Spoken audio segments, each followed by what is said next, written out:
warahmatullahi wabarakatuh. Waalaikumsalam warahmatullahi wabarakatuh.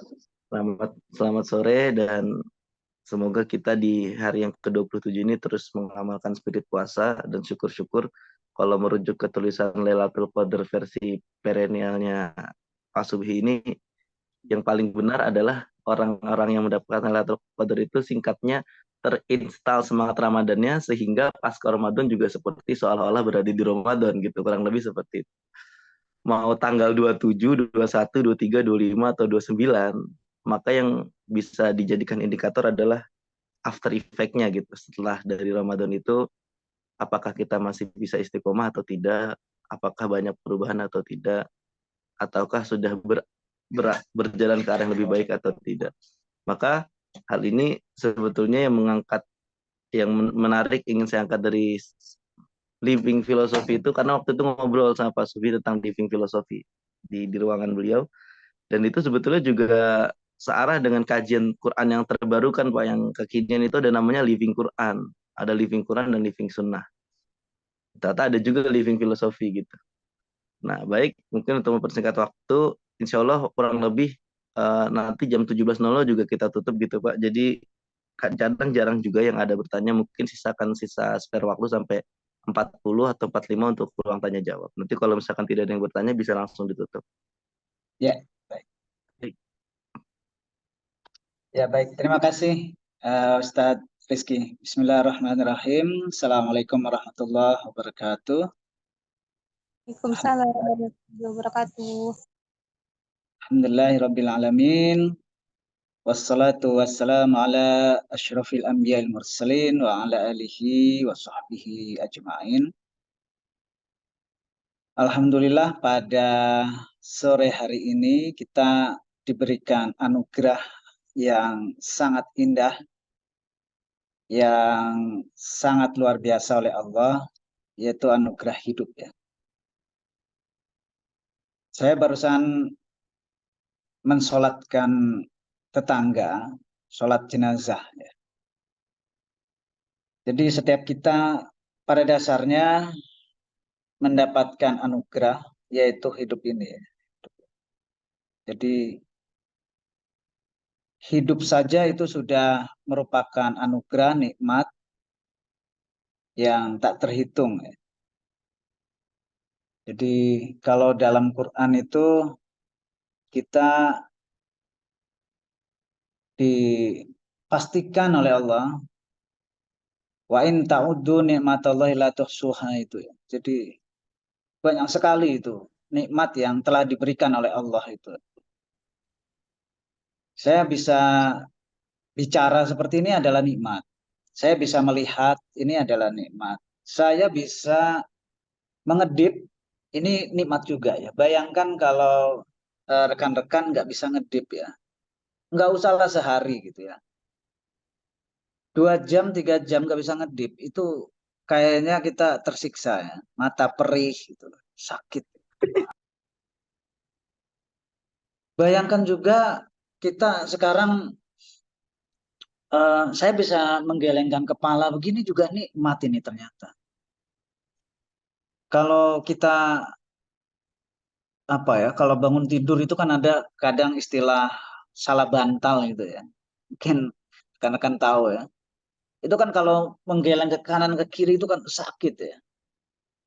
Bayangkan kalau kita nggak bisa menggeleng ke kanan dan ke kiri seperti ini ya. Ini kan sederhana ini, sederhana. Tapi ini juga nikmat.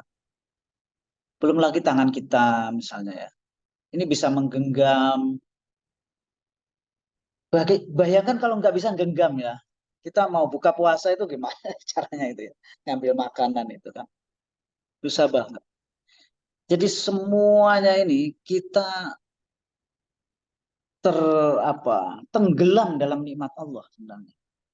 Tenggelam dalam nikmat Allah. Sehingga Allah dalam Al-Quran itu menyebutkan bila kalian itu ingin menghitung-hitung nikmatku, maka ya gak bakalan terhitung lah.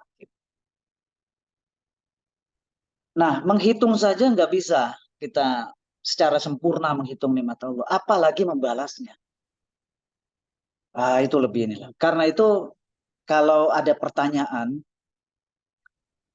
yang bisa kemudian memasukkan kita ke neraka, itu salah satunya adalah bagaimana Anda mensyukuri nikmat Allah. Wah, itu pertanyaan sederhana, tapi itu nggak terjawab gitu oleh kita. Karena itu pada sore hari ini, alhamdulillah kita dipertemukan dalam keadaan sehat walafiat, sehat jasmani, jiwa kita juga sehat, rohani juga kita sehat. Sehingga kita bisa sama-sama menghadiri majelis virtual. Ya. Ini majelis virtual dari Ustadz Rizky dari Antas Salam. Sholawat dan salam kita selalu limpahkan kepada seorang manusia sempurna, ya, the perfect man, yang bahkan dalam ujung hidupnya itu masih mengingat kita, ya, umatnya ini. Jadi kalau kita tidak mencintai Rasulullah, Rasulullah sesungguhnya telah mencintai kita. Ya. Dan Rasulullah selalu tersenyum bila hambanya itu, umatnya itu melakukan tindakan-tindakan baik. Beliau selalu hadir secara ruhani. Ini seperti ini juga.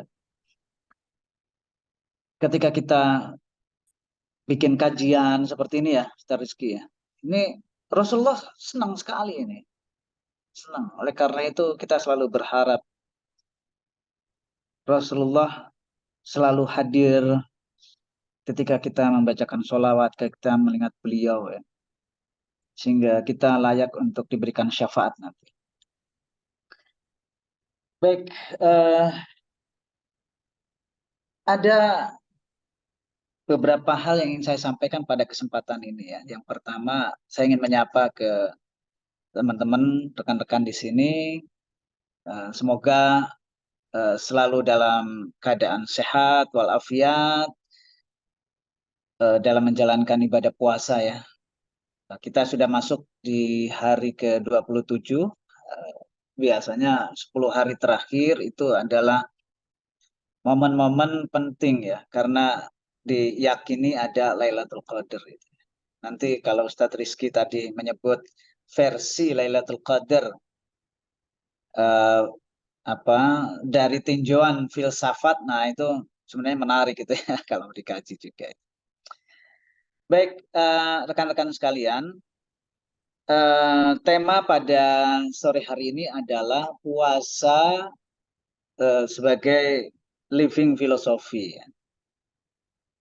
Ya, saya ingin mulai dari ini saja, dari satu pertanyaan ya, satu pertanyaan yang nanti menjadi jalan masuk saya mengemukakan apa itu puasa itu, saum itu ya, dalam konteks living philosophy tadi.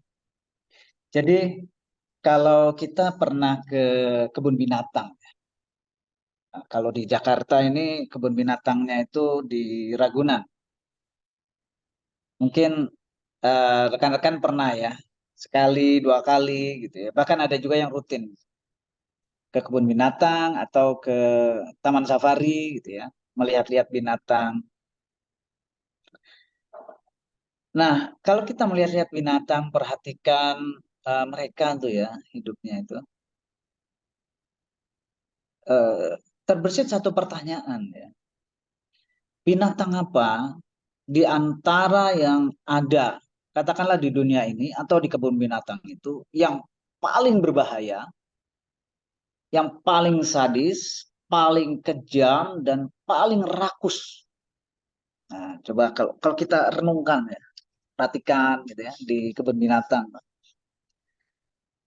Mungkin yang terbesit awal-awal kalau mendengar pertanyaan tadi, binatang atau hewan yang paling berbahaya itu apa? Mungkin singa, ya. Singa, macan, atau satu lagi harimau ya, seperti itu. Mengapa berbahaya? Ya mungkin karena kita melihat perilakunya kan. Perilaku hewan atau binatang buas ya. Hewan buas itu kan mereka, ya bayangkan kalau tidak diberi kerangkeng atau kandang ya. Mereka akan ketika lapar mungkin akan mengejar kita, kemudian mencakar kita, mencabik-cabik kita, kemudian memakan kita, gitu ya. Sampai habis mungkin tinggal tulangnya aja. Jadi eh, singa, macan, harimau itu berbahaya. Singa itu kan dikenal sebagai raja apa? Raja hutan ya. Gak ada yang ngalahin loh. Katakanlah kita menjawab seperti itu, tapi coba perhatikan ya. Seekor singa ketika dia membunuh mangsanya, korbannya, itu tekniknya itu dari dulu ribuan tahun yang lalu sampai sekarang itu masih sama. Mengejar, mencakar, mencabik gitu ya, lalu kemudian diterkam, kemudian dimakan.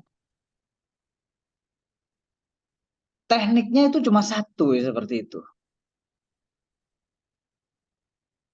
Singa itu membunuh tidak pernah dengan cara menggantung, dengan cara memutilasi, tidak juga dengan cara membakar korbannya.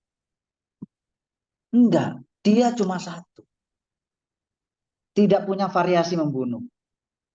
Tidak dengan menusuk, tidak dengan skenario gitu ya, membuat desain pembunuhan yang sadis, mengerikan gitu.